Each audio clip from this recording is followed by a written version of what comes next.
இந்த நாள் இனிய நாளாகட்டும். அனைவருக்கும் இனிய புத்தாண்டின் நல்வாழ்த்துக்களை தெரிவித்துக் கொள்கிறேன்.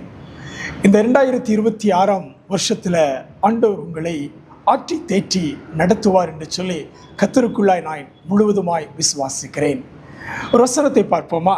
சங்கீதம் 23 அதிகாரம் 4 வசனம் இப்படியாய் சொல்லுகிறது: நான் மரண இருளின் பள்ளத்தாக்கில் நடந்தாலும் பொல்லாப்புக்கு பயப்படேன், தேவரீர் என்னோடு கூட இருக்கிறீர், உமது கோலும் உமது தடியும் என்னை தேற்றும் என்று சொல்லி ஆண்டவராகிய கர்த்தருடைய கோலும் தடியும் நம்மை தேற்றும்படியாக இந்த வருஷத்திலே தேற்றரவாளனாய் நம்முடைய வாழ்க்கையில் காணப்பட ஆண்டவர் விரும்புகிறார்.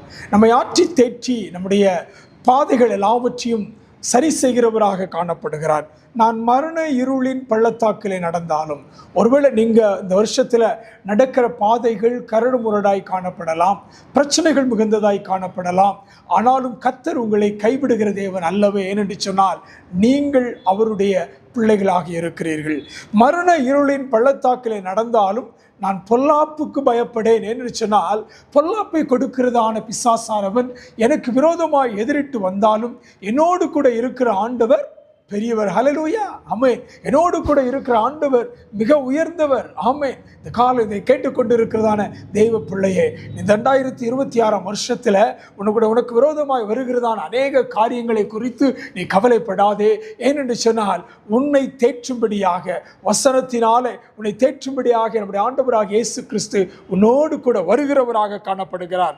நான் பொல்லாப்புக்கு பயப்படேன், ஏனென்றால் தேவரீர் என்னோடு கூட இருக்கிறேன். ஹல்லேலூயா, ஆமென். ஒருவேளை மனுஷன் இன்னைக்கு உங்களுக்கு சொல்லுவேன், அவன் கூட வாழ்க்கை முழுவதும் காணப்படுவேன் என்று சொல்லி, உன்னுடைய எல்லா காரியங்களும் நான் கூடவே இருப்பேன் என்று சொல்லலாம். ஒருவேளை கணவன் மனைவிக்கு சொல்லலாம், அவன் எல்லா காரியங்களும் உங்களோடு கூட இருப்பேன் என்று சொல்லலாம். ஆனால் அந்த கணவனும் மனைவியும் கொடுத்த அநேக காரியங்கள் கொஞ்ச நாளில் பொய்த்து போய்விடுகிறது. ஆனால் தேவனாகிய ஆண்டவராவோ நம்ம என்ன பண்ணுகிறாராம்? தேவரீர் என்னோடு கூட இருக்கிறீர், எப்பொழுதும் அவர் கூட இருக்கிறவராக இருக்கிறார். அதனால தான் சங்கீதக்காரன் மிகவும் தைரியமாக சொல்லுகிறான், நான் மரண இருளின் பள்ளத்தாக்கில் நடந்தாலும், ஆமென், பொல்லாப்புக்கு பயப்படேன் என்று சொன்னால் பொல்லாங்கவன் செய்கிற எல்லா காரியத்தையும் நான் ஒன்றுக்கு பயப்பட மாட்டேன், ஏனென்றால் தேவரீர் என்னோடு கூட இருக்கிறீர். ஆமென். அது மாத்திரமா அவன் சொல்லுகிறான், உமது கோலும் உமது தடியும் என்னை தேற்றும். இந்த வருஷத்தில் 2026 வருஷத்தில் கடந்து வந்திருக்கிறதான உங்களுக்கும் எனக்கும் ஆண்டவர் சொல்கிறதான ஒரு நம்பிக்கையின் வார்த்தை என்னவென்று சொன்னால், அவருடைய கோலும் அவருடைய தடியும் என்னை தேற்றுமாம். பாருங்க, ஆடுகளை மேய்க்கிறவர்கள் மேய்த்து கொண்டே செல்வார்கள். மேய்க்கிற நேரங்களிலே ஒருவேளை ஆடுகள் என்ன செய்யும்? தவறி இறங்கியாது போகும்.